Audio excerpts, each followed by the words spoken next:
પણ આની કલર આજે ફાધર્સ ડે. આમ તો આપણી સંસ્કૃતિ નથી, પરંતુ છતાં પણ આ રચના મારા પપ્પા માટે છે. મારા પપ્પા એટલે મારું વિશ્વ.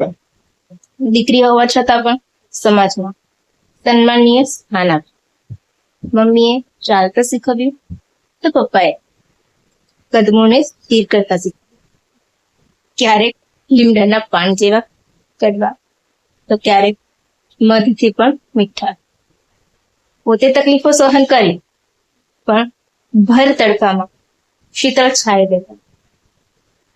ખરાબ સમયમાં મજબૂત સહારો બન્યો.